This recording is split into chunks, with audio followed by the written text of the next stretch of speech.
God holds men accountable. As Paul tells us in Romans chapter 1, because they knew God, and they glorified him not as God, neither were they thankful. It says, because what may be known of God is manifest in them, for God has shown it to them. For since the creation of the world his invisible attributes are clearly seen, being understood by the things that are made, even his eternal power and Godhead, so that they are without excuse. No one will ever have an excuse for not coming to a saving knowledge of Christ. Every humble soul will come to faith in Jesus Christ. There are only two attitudes possible for the human soul.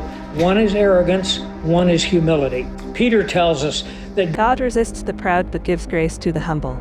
Therefore humble yourselves under the mighty hand of God, that he may exalt you in due time.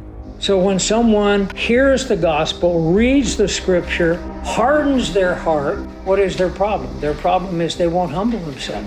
Jesus began the Beatitudes in Matthew 5 and verse 3 by saying, "Blessed are the poor in spirit." What is being poor in spirit? It's being humble. It's humbling ourselves before the God of the universe who created us, who loved us, and who sent his Son to go to the cross and die in our behalf. All unbelief, all rebellion against truth is always rooted in arrogance. The scripture tells us in James 4:10, humble yourselves in the sight of the Lord, and he will lift you up. Humility recognizes our weakness and inadequacy, and therefore the need that we have for a God to deliver us. So humility always leads ultimately to faith.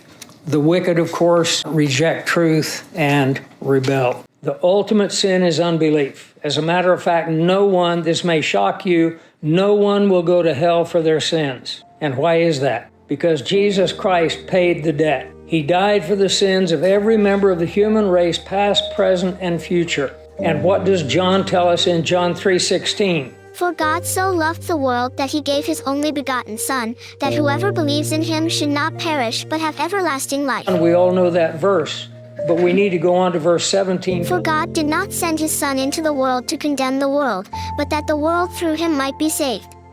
He who believes in him is not condemned, but he who does not believe is condemned already, because he has not believed in the name of the only begotten Son of God. So unbelief, if you want to think about the unforgivable sin is unbelief. A person who continues in unbelief to the point of death has no hope of forgiveness. For God so loved the world that he gave his only begotten Son, that whoever believes in him should not perish but have everlasting life.